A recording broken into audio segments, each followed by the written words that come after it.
Welcome to Seek Reality. I'm Roberta Grimes, and I'm so happy you're with us today. This is going to be fun. Our guest today is one more. We've had a string of these people that I really love who are really sincere seekers. Ray Catania is another one. He's an author, he's a metaphysical teacher, he's a theorist, and a life coach. And he's a really interesting guy. And I think he's somebody that I can't quite keep up with him, but I enjoy that. He's written two books so far in his Awakening series. The first is The Atheist and the Afterlife, and his second book is, and I love this title, You're Still Alive, So Act Like It, which is so true of so many people. I want to say that to them. Ray says that it is his insights that make him a sought after practitioner, but in fact, coming to know him a little bit makes him say what really makes him sought after is he's just extremely, very psychic. His publicist calls him a sought after practitioner in scientific spiritualism and in the practice and the practical application of metaphysics. He's a thriving person with a private practice, and he guides people in that private practice. He guides individuals in their transformative journeys. And like so many people nowadays, he's had a near-death experience. He's an ordained minister with a master's certification in life coaching, Reiki, and meditation. And he's now pursuing his doctorate degree in metaphysical parapsychology. So, he's bored a lot, obviously. He doesn't have anything to do. Ray Catania combines his extensive formal education with other leaders in his field, including intuitives, mediums, shamans, and energy healers. Ray, welcome. It's delightful to have you back with us again. Roberta, thank you. Thank you for having me. It's a pleasure to be here as always. I enjoy being with you. Now, some of the things you said that I've loved include find your why. Now, Mhm. many people don't say that, but I think it's very important. A lot of people sort of get going and they don't ever think about their why, which to Mhm. me, I agree, is one of the most important things. Why are you doing what you're doing? Why are you pursuing what you're pursuing? What's the reason you want to do what Yeah, you're doing? Talk exactly. about Yeah. that. It's the motivating factor behind the accomplishment, the thing that it is that you want to accomplish. And I'll tell you the story that what happened to me. I was working for a large organization, and I had lunch with a competitor, the president of that company, and he was trying to recruit me to come work for him. And we were sitting there having lunch, and we were talking, and he came up with the question. He said, "Well, Ray, let me ask you." He says, "What's your why?" And I thought about it and I was like, what does he mean by that? What's my why? And he says, he elaborated and he said, well, what's your reason for doing what you do for a living in that case? And why are you good at it? And I said, and then it hit me. I knew where he was going. And I said, oh, okay, okay. And my answer was, I do what I do for my children so they can have everything that they need and some of the things that they want. I said, if my employer simply paid me in things that my children need and some of the things they want, I would be just fine with that. And I don't need the money. And he nearly spit out his coffee when I said that because he said, I've asked hundreds of people that question and no one has ever answered it like that. And I said, well, I assure you, I'm not like other people. And he said, clearly. And it is true that the motivating factor for me was my children, or is my children. It is the reason that I'm here. And it is the most important reason that I'm here. Um, and your motivating factor, your why, has to be something very significant. So with my why being my children, there's no chance of failure. There's none. It's like you have no safety net. That's it. You must achieve. So if you are willing to die for your why, there is nothing that can prevent you from accomplishing that goal. Your Mhm. why cannot be a Ferrari. Okay. I doubt you're willing to die for a Ferrari. I doubt you're willing to die for even $1 million. So if you're not willing to die for your why, it's not your why. But if you are truly, like in my case, my children, I will die for them. There's nothing preventing me from accomplishing that goal. And that is the importance of identifying your why, because nothing can stop you, nothing can derail you. You might have, you know, obstacles to overcome, but you will overcome them. You'll break them down. You'll do whatever it is that you must do in order to get to the finish line. That's the beauty of identifying that why. What do you find people tell you? Is because I don't think my why was ever my children. I think my why was always that I felt drawn to do something big for God. Is that not a huge, it doesn't have to be your children. That is a huge why. That is I, something, I, I, please. well, because I had an experience of light when I was 8, and Mm-hmm, I knew that I was supposed to do something big for God, mm-hmm. and I didn't know what. I think God, I thought that God was calling me. And clearly that's something that you would die for, would you not? Well, I didn't even know what it was, so it was hard to know what to die for. But I mean, it's so big, right? That this is the idea that it's so big that it's something you're willing to do anything you need to do to Yeah, accomplish. yeah, yeah. But it certainly was bigger than a Ferrari, I would Right. say. Yeah, Yeah, exactly. And that's the kind of thing. And a lot of times people might come with something that's more materialism, more materialistic, or, it might even, it could be something of great importance, but it's just not something that you're willing to do anything for. Um, I believe you are willing to do anything for God. I'm willing to do, I am too, so that's probably as I shift and my children get older, they don't that's rely true. on 'Cause me I was going to ask you, well, what happens when they grow up? right now. They because we all have to eventually let go of our children Right.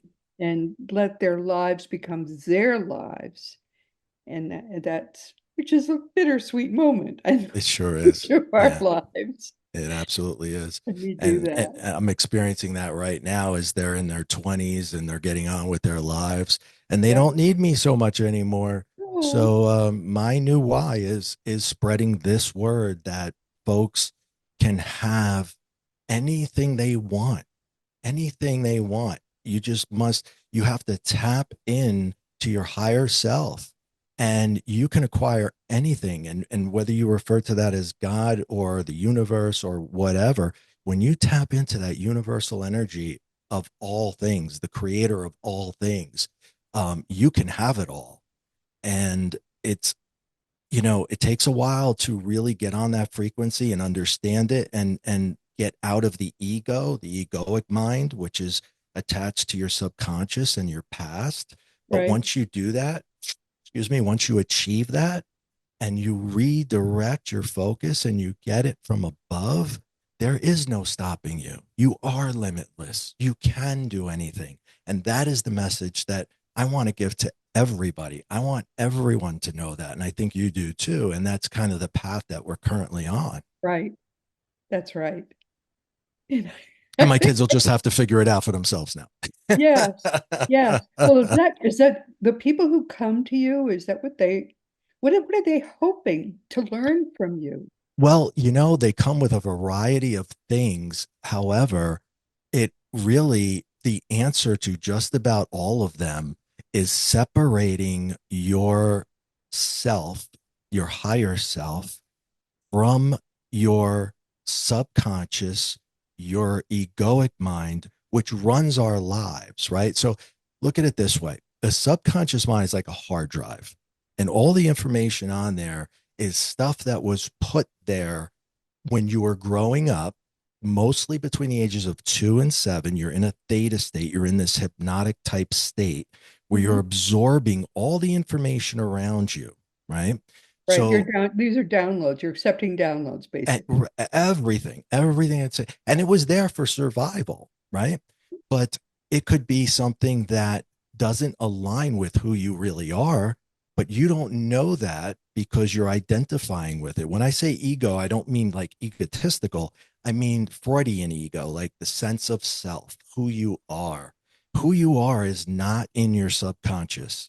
It's not, because whatever's in there was placed there from what you observed, from what you took in, from what you learned. It's not you. But where are you? You're your higher self.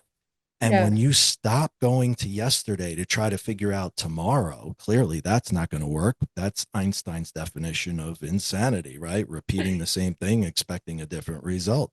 Stop Right. going to your data bank that's flawed and go upward. Go get the information from the universe, and you will be given the correct information the correct way. Honor that. And it's hard for us to go back. You're born that way, and then Right. we get derailed, and it's no one's fault. It's just the way we evolved, and now we have to turn, kind of get back to the way I think things were many thousands of years ago, when we were being directed from above and Right. not our set of circumstances. But they all have everybody has a presenting complaint. And what would their presenting complaint be?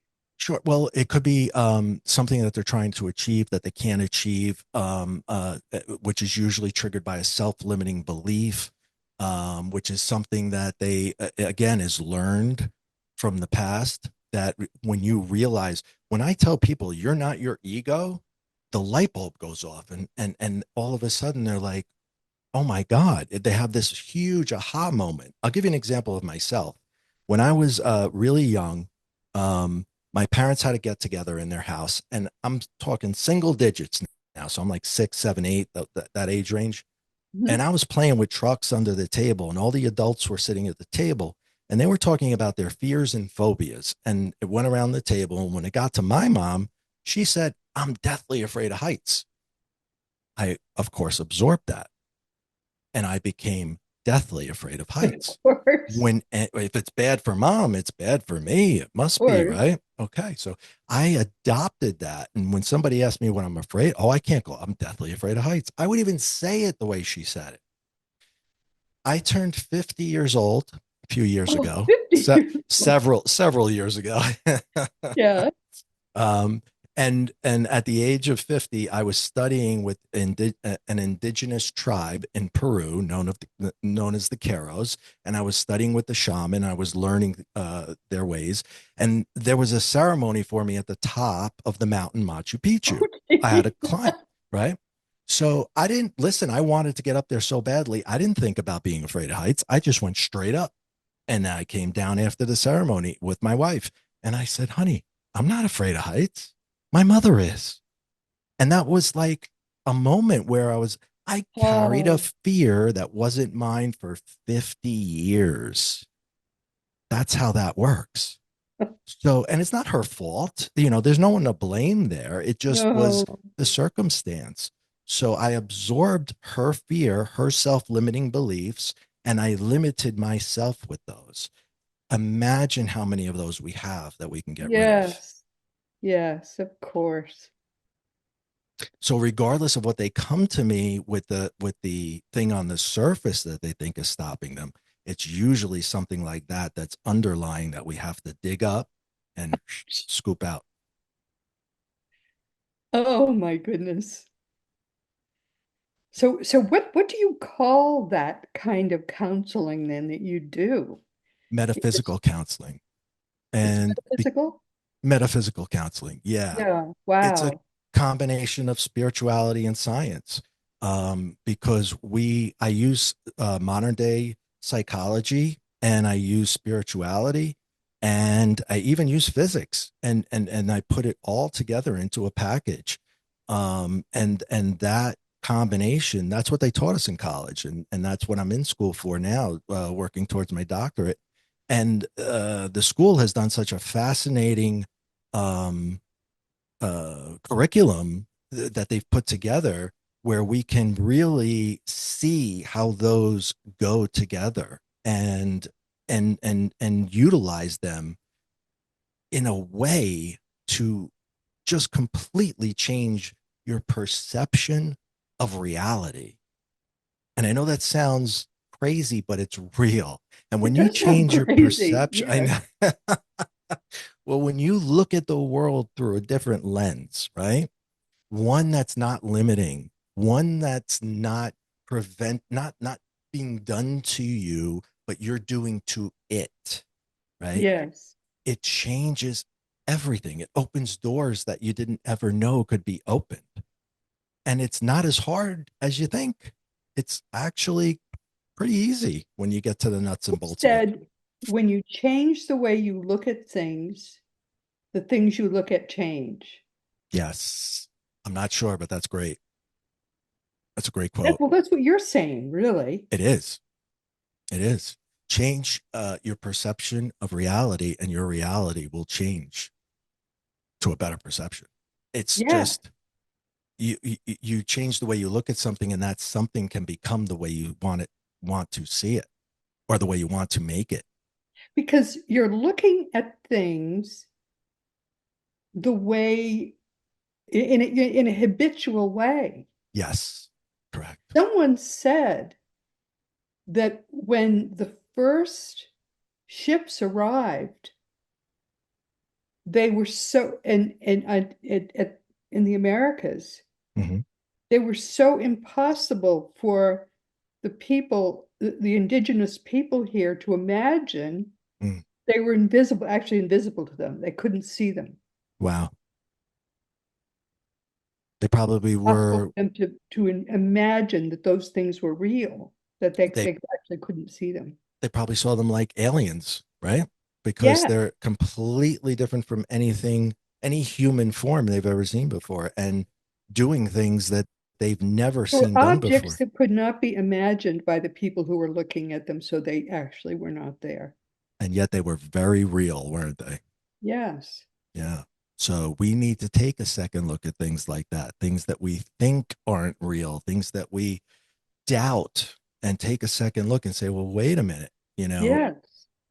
this can be very real Yes. and can be something that can change the course of life. How astonishing. And so what you do is to help people to step outside of this reality that they imagine is around them, but that is not necessarily real, and help them to reimagine the Possibilities. reality that is actually true and then step into that. Yeah. Dare I say, I help them seek reality. Yes. Seek a bigger and a better and a more true reality. Yes. Aren't you fresh? Yes. Yes. That's a very, We are very much on the same page. yes.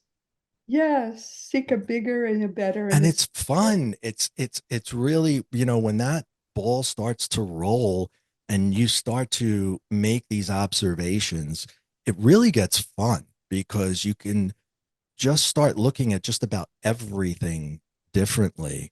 Yeah. I had a conversation with one person who was very anxious about money, and she was struggling with her bills and having a hard time, with that. And it was really taking its toll on her to the point where she stopped leaving the house. It was really detrimental to her. And I said, well, wait, let's stop. Let's look at this for a second. What are the majority of the bills? And they were credit card bills. And I said, okay, I want you to put them all right in front of you right now. Go get them, make a pile of them, and let's tear them into little pieces and throw them in the trash. And I never want you to look at them again, and I never want you to pay them. What's going to happen to you? Nothing is the answer. You didn't borrow from the mob. No one's coming to break your legs. No one's going to kill you. No one's going to hurt you. You're going to have a different credit score. Okay. So the anxiety that's got you not being able to get out of bed, you can simply throw away without repercussion. And banks are going to hate me for saying this. But the truth of the reality is nothing will happen to you except you'll have no credit score. Big deal. There's a lot of people without a credit score. So you are looking, you're taking this imaginary thing. Of course, the banks want you to think that you're going to get hurt. They want you to think it's good, it's detrimental. It's not. No one's going to come and kill you because you didn't pay your American Express bill. It's just not going to happen. So throw it in the trash and get on with your life. What You you have couldn't to pay for your house. do, Okay. You have to pay for your house. You have to pay for food. You got to keep the electricity on. The other stuff, just throw it away. but you won't be able to buy stuff. You can buy stuff with your money, which is the way you should have bought it in the first place. And I'm not, trying to say, but whatever got them there. Well, they will have to do what they should have done in the first place, which is to get a debit card and That's right. pay with their debit card. That's what they always should have done. Right. So you learned from the experience. No one's going to harm you.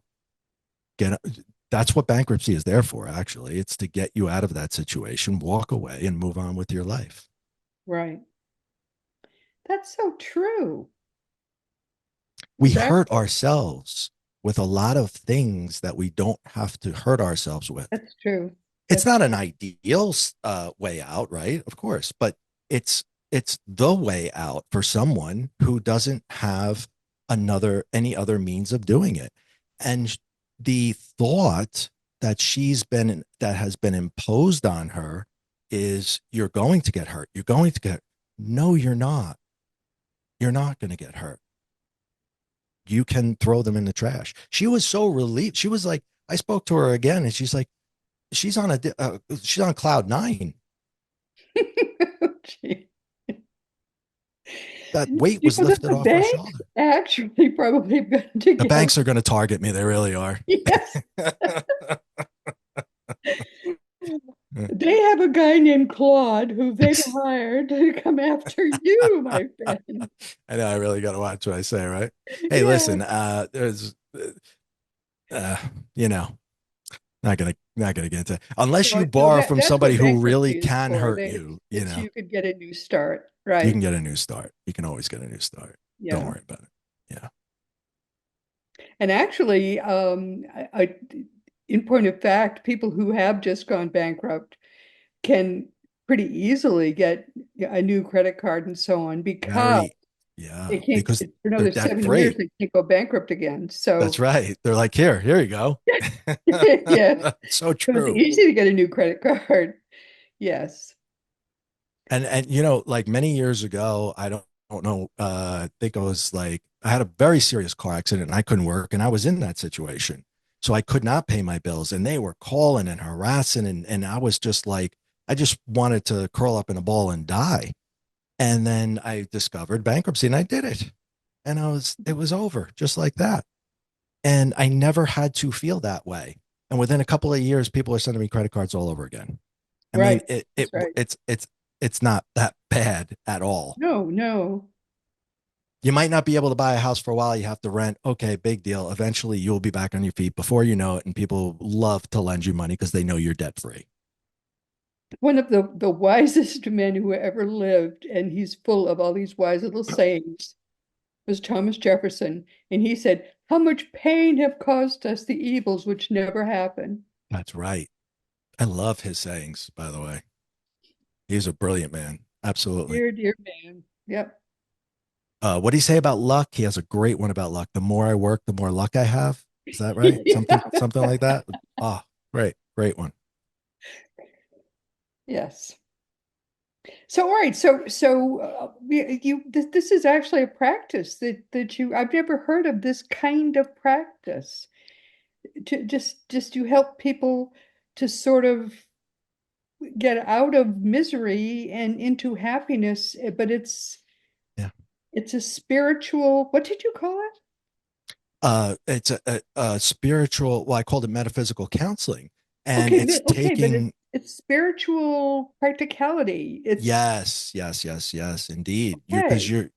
you're kind of you can go to therapy, right? And with traditional uh, psychology and do something similar where you're finding out why it is you behave the way you behave, right? You're going into that data bank, you're going in there and you're taking this stuff out. Well, I did 15 years of that type of Yes, therapy. talk It therapy is yeah, very good for the therapist. They it make a lot of money and they make you feel better, but you never get better. it never ends. That's where I was going with Right, that. Because you could right. keep digging stuff out, keep digging stuff. At some point, you have to just say, okay, there's a lot of stuff here. We're not going to analyze all of it because you want to get from A to B, and we're I not want going to to get just to fix it. B I if we just got to keep fix it talking and get about on with my A. life, and it Yeah. doesn't do that. It just doesn't do it. Right. You do have to examine, you have to go in there and tinker around and, so that the client notices that this is where it comes from and they understand that. But then it's all about moving forward, not about identifying yesterday over and over and over, Yes. because you could do that for That's why years. I don't recommend talk therapy. It doesn't do that for you. But Peter Wright, who is a hypnotherapist and is somebody who we have on a lot, Mm, does it in a in a short order. And now mhm. you've just given us another way to do it in short order, Yes. which I love. Hmm. Okay, I so often talk work about with hypnotherapists also, and we'll work together with a client. We could do magical things for somebody. yeah, this is terrific. So okay, so what you do because and what he does is spiritual, what you do is spiritual. This is terrific. This Isn't is great. everything spiritual really at the end of the day?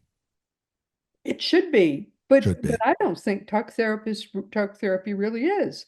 All it is a way to give you a chance to talk to somebody, but all it does is examine the past exhaustively, but it doesn't really fix it in the That's, now. yeah, Fixing in the now is all you want because right. if we keep talking about things that happened when you were five, that's not going to help you at all. It's not going to get you advanced. Right. It's not going to get you to the Right now, next you're level. 48. What happened at five is way in the past. Yeah. I mean, it's not rehearsing But the we past. allow that to affect us Yeah. today. Isn't that it? Look at that for a moment, right? They say by the time you're 7 or 8 years old, you have already created your perception of reality. Yes. So we're making decisions today as an adult based upon our 7 year old beliefs. That's scary. I didn't know.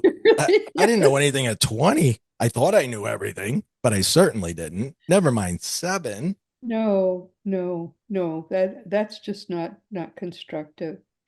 And I know I have known people that have done, as you say, a decade or two of talk therapy, and it really hadn't helped them much. They Yeah. just keep going around the same barn over and over again. I don't want to bash it too much because it does help, but it's not. You have to do the second component, right? And that's they don't focus on the second component, which is getting you to the next level. There is advantages to doing it, but there's better ways now. We're finding better ways, and there's more that we can offer people that isn't being offered, and it should be offered. It should be taught in schools, more schools. You know how long it took me to find a doctorate degree from any college in metaphysics? I mean, I could only find two. I think there's more today, but at the time there was only two, and one was Stanford, and they're not going to have me.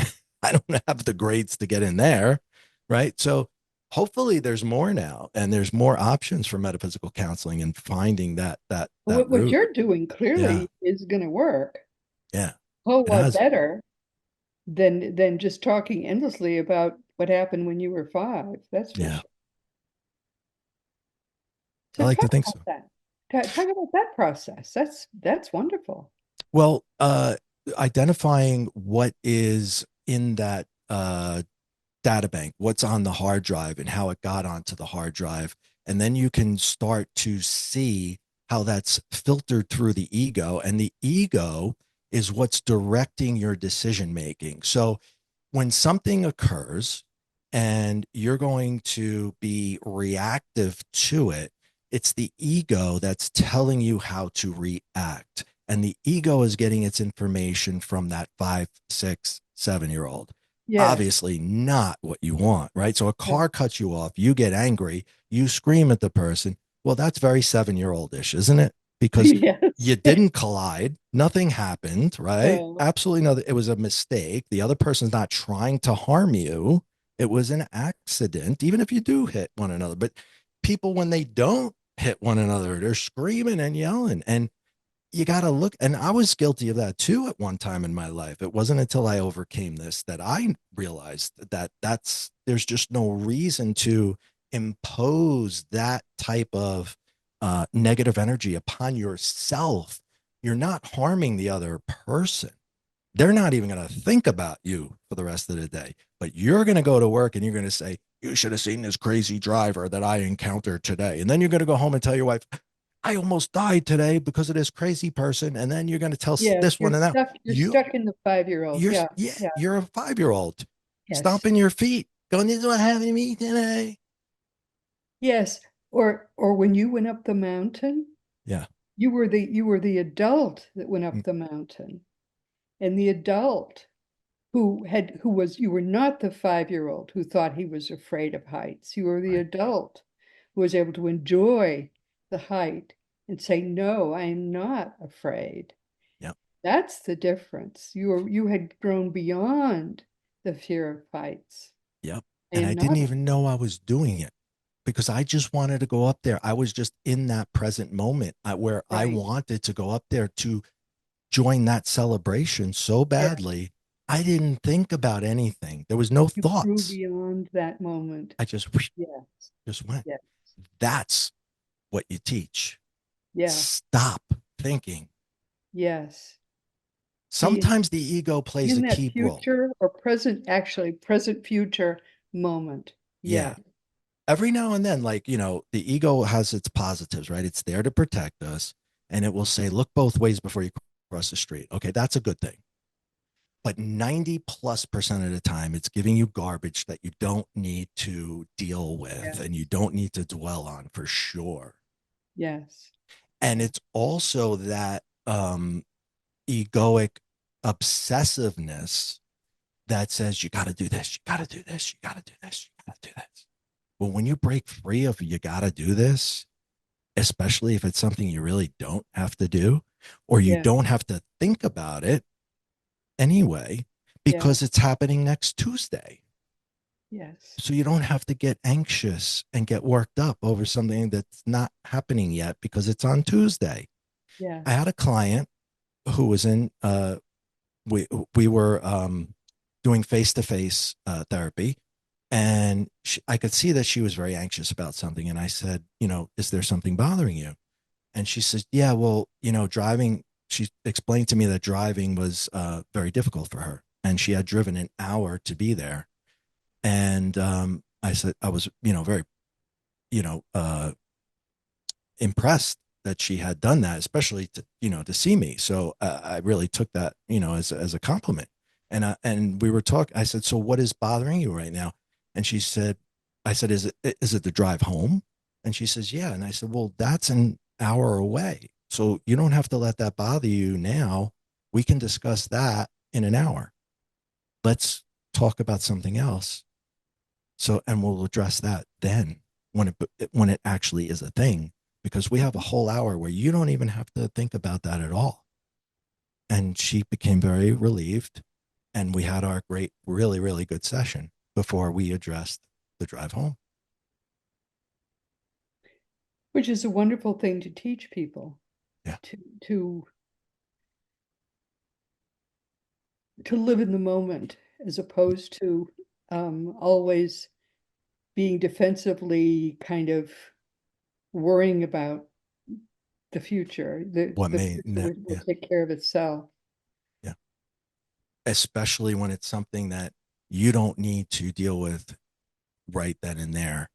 Right. And we work ourselves up to a point where we destroy the time between now and the time that we actually have to deal with it. Right. And we lose all of that because we're not living in the present moment. as Eckert would say, and who I adore. Excuse me. I have allergies. It's a big allergy season right now. Where do you live?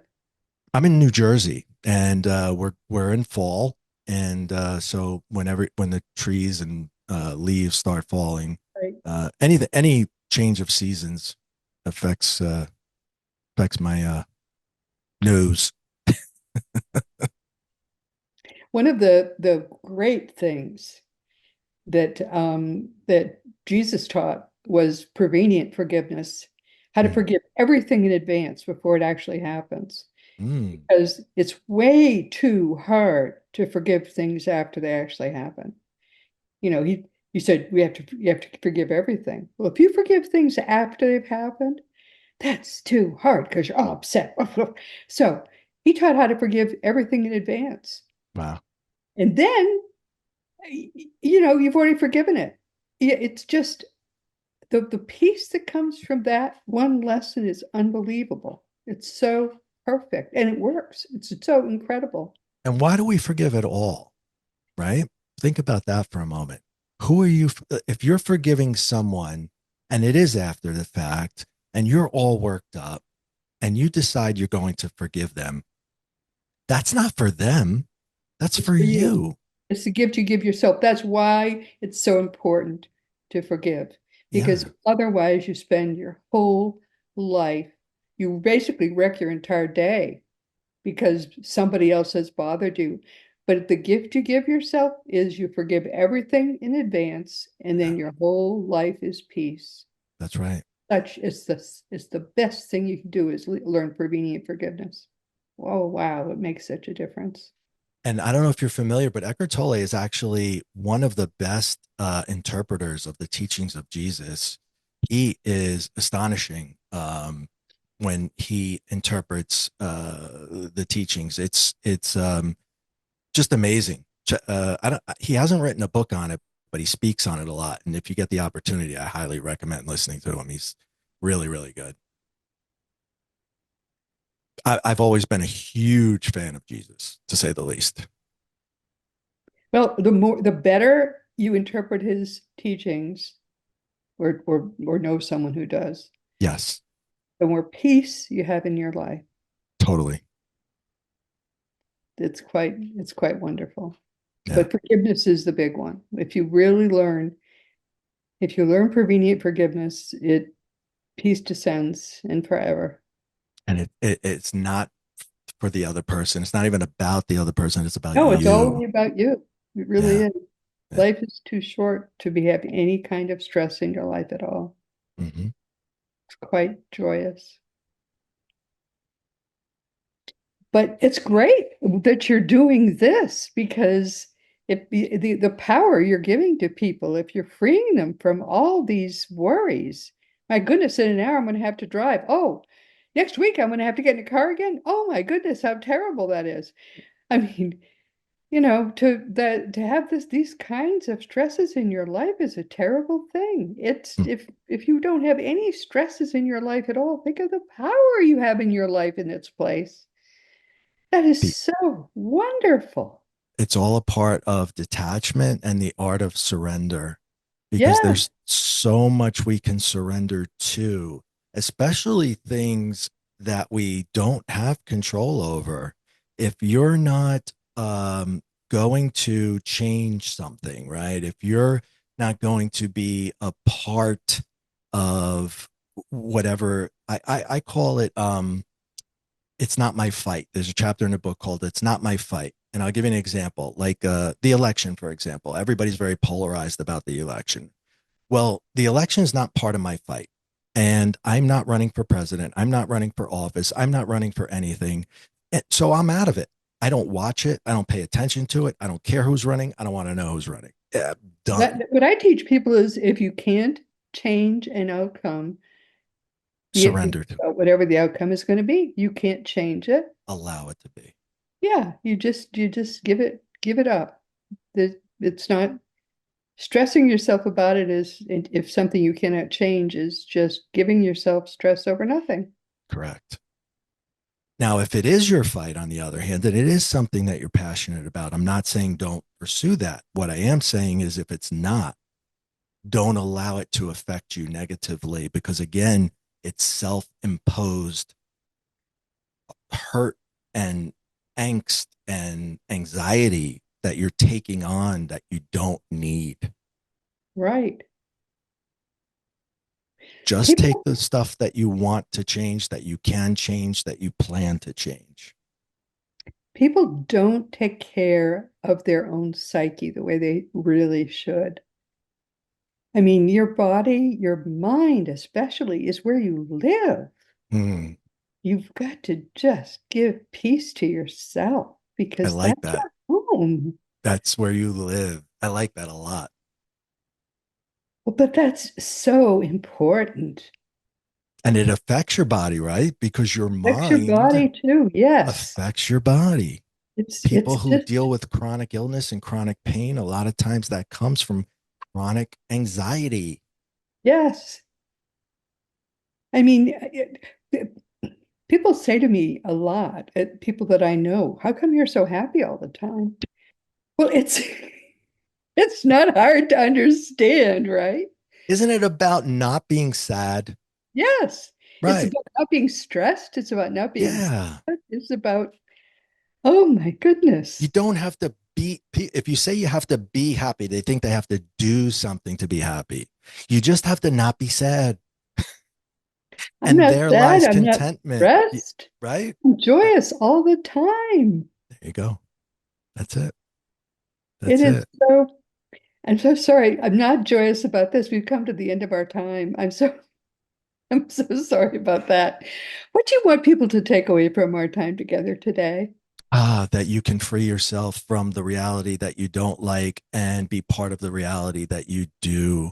Seek the reality you want to be part of and go there and enter there. And if you don't know how to do it, find a mentor, find somebody that can help you get there.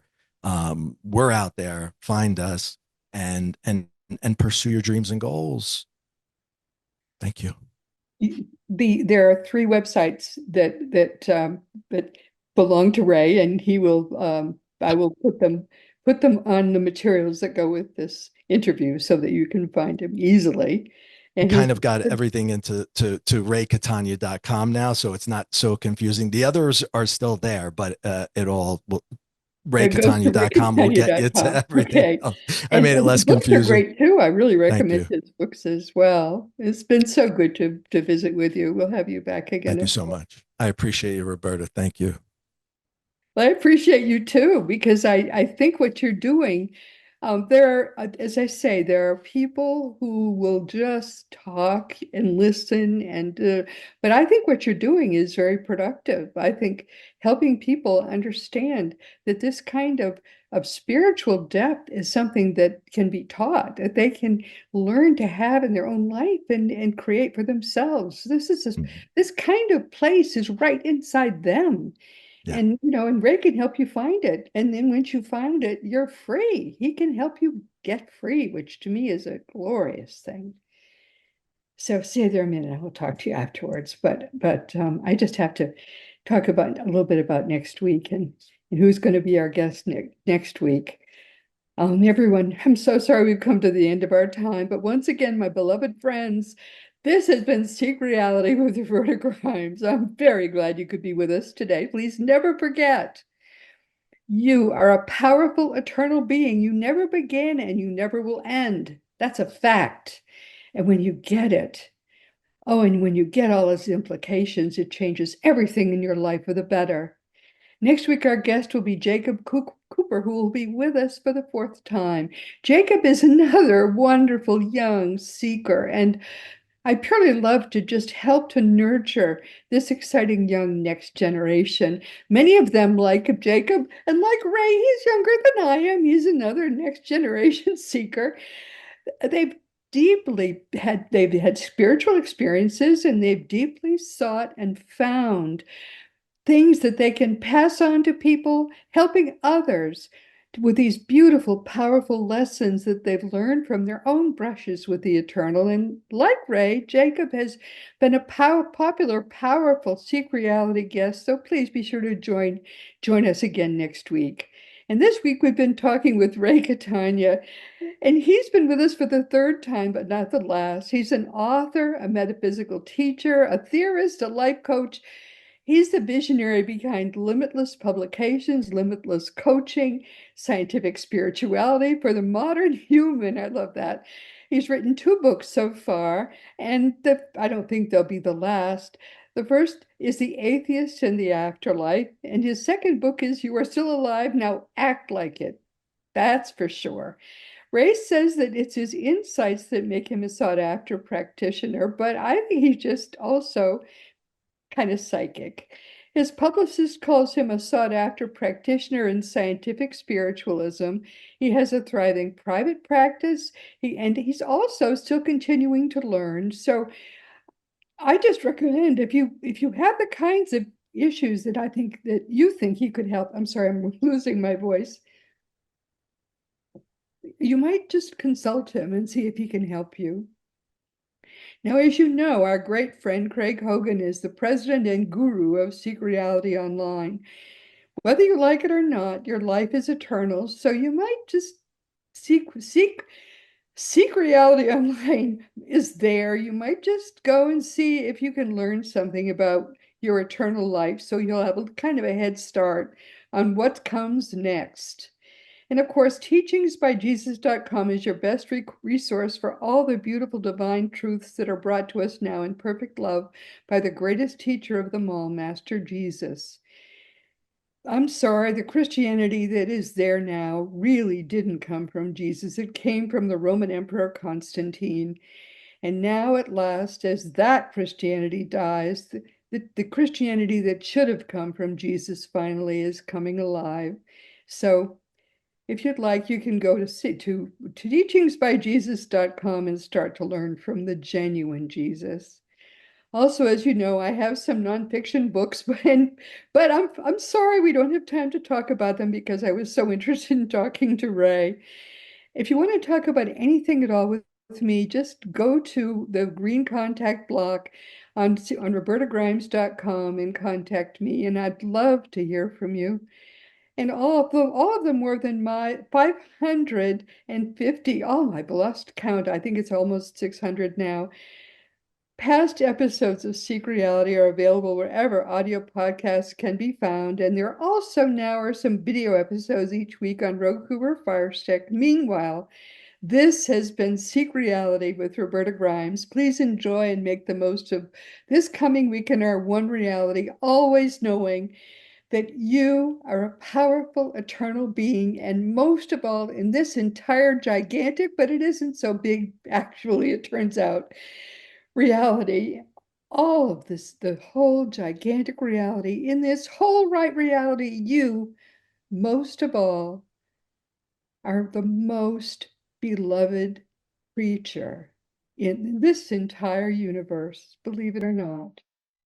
You are most of all the most perfectly loved.